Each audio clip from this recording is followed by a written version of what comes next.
في الفترة الأخيرة وبسبب ارتفاع الأسعار بدأ ينتشر البوجيهات المضروبة، واللي بالتالي بتعمل مشاكل لأصحاب العربيات بشكل كبير. باشمهندس عبد الحميد، ايه البوجيهات المضروبة وازاي الناس تقدر تخلي بالها ان هي ما تركبش بوجيه مضروب، وايه اللي ممكن يحصل وازاي يعرف اللي هو مضروب، وايه اللي بيحسه في العربية والحاجات دي كلها؟ قول لي كده. بص يا احمد، طبعا هو في اعراض تلف للبوجيهات، هو هي اساسا مش مضروبه. حلو. ففي اعراض كتير بقى، يعني مثلا تعطيله في الدوره الصبح، زياده حرق البنزين. حلو. ترتيله في العربيه تبقى شغاله 3 سلندر. ماشي. واعظمهم واخرهم العربيه ممكن تبطل ما تدورش. ماشي. يعني تيجي تدور العربيه ما تدورش. ازاي نفرق الموضوع؟ شويه بيبقى صعب على العملاء، بس احنا برضه نحاول نوضح على قد المقدره. اشرح لنا عملي بقى. تمام. هديك مثلا مثال، دي بوجيهات المفروض ان هي ان جي كي. تمام. طيب البوجيه ده مضروب ولا مش مضروب؟ لا، محدش هيعرف. قول لنا انت بقى ايه مضروب. بص كده، عرفت منين؟ البوجيه ده ما كملش تقريبا حوالي 3000 كيلو في العربيه، الشعله ساحت نهائيا. اشرح لهم يعني ايه الشعله ساحت. شعله الحريق دي اللي مسؤوله عن غرفه الحريق اللي بتاخد البنزين مع الهواء الابيض. الشعله الجزء الابيض اللي فوق الابيض المفروض فيه سنه، هوريك واحد زيه موجوده فيه. حلو قوي. تمام. الفرق ده هو ده، هي دي الجزئيه اللي طارت. الشعله دي راحت خالص، ساحت. تمام. ده كده اكتر حاجه تبان ان هو مضروب. طب ده ان جي كي برضه؟ ده مضروب؟ لا. طب ما هو متفحم كده ليه؟ ده متفحم بسبب الاستخدام. انا بس اقول لك اعرفك الفرق. طب انت ابسط حاجه كعميل هتدور عليه، ابسط حاجه بس ماركه الصنع. حلو. بص هنا مكتوب جبانه مفحوره ازاي؟ مفحوره في البوجيه ذات نفسه. تمام. مش كتابه كده وخلاص. لا، ده كده ابسط الامور. تمام. لو نيجي بقى نبص هنا، ده مكتوب عليه ميد ان كوريا. حلو. هو على فكره في خط انتاج ان جي في كوريا. حلو. وده بقى اللي الناس بدات تلعب عليه دلوقتي. حلو. اللي هم بيستوردوا البوجيهات دي عن طريق سكك احنا ما نعرفهاش، ويطرحوها في السوق اللي هي ان جي كي، وتحصل بقى المصايب بسببها. ومكتوب عليها ان جي كي. كوريا. طيب. تمام. تاني حاجه البوجيهات المغلفه.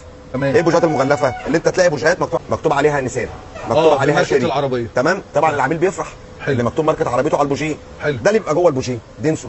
ماشي. وممكن يكون اللي جوه مضروب، فمعنى ان العبوه مكتوب عليها ماركه عربيتك ده مش شرط اللي يكون دي بوجيهات اوريجينال. عشان بس ده قولا قاطعا. في الاغلب مش اوريجينال. الاغلب دي كلها بتطبع وبتتغلف والدنيا ماشيه بيس، والعميل يعني بيشتري فوق ال 1200 وال 1300 وبقلب حلو قوي. ركبت بوجيه وطلع مضروب، ايه اللي هيحصل لي في عربيتي؟ بدايه كده احس ايه في العربيه، ايه الاعراض، وفي نفس الوقت ايه اللي هيحصل لي في عربيتي، ايه المشاكل اللي هتنتج عنها يعني؟ لا، المشاكل ممكن تكون مشاكل كبيره وكتيره. تمام. بس انا هقول لك مثلا اكتر مشكله ممكن تحصل ودي مصيبه كبيره. تمام. ده بوجيه جديد، العميل بص كده ده بوجيه جديد. استغفر الله العظيم يا رب. بص يا نهار ابيض. بص. طيب ده في ساعتها زيرو. تمام. العميل جابه بيشبطه بس كده عند فني، معرص حتى عليه. تمام. راح طلع بالمنظر ده. تمام. ده بقى لو اتثبت جوه وش السلندر هيبقى الحل. المكنه كلها هتحل بسبب ده. حلو قوي. ده كده اعظم الامور. طيب تاني حاجه، لو حته المعدن دي في البوجيهات المضروبه بتسيح. تمام. دي بقى لو اتكسرت وقعت على ظهر البستم. تمام. البستم اتضغطك كده، العربيه خلاص عمرت موتور، هتعمل عمر كلها بسبب حته المعدن الصغننه دي.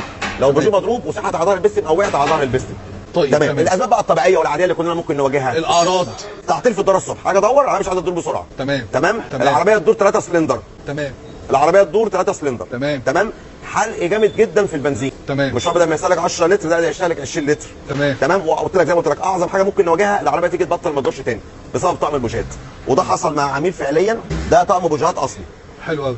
ده العميل ماشي عليه تقريبا فوق ال 80 90 الف كيلو حاجه زي كده يعني. حلو. الراجل ده عطل بعربيته، نزل جاب حاجه من السوبر ماركت، ده مش عايزه تدور. حلو. جاب فني كهربائي، جاب فني ميكانيكي، جاب مش عايزه تدور، قلب ترمبه بنزين غيره، مباين غير حاجات كتير جدا وفلوس كتير. المفروض اللي هو في الحاله ديت اول حاجه يكشف عليها البوجيهات. ده ابسط الامور. تمام. بس كده. ربنا يستر على الجميع يا رب. ربنا يستر على الجميع. ربنا يستر. شكرا.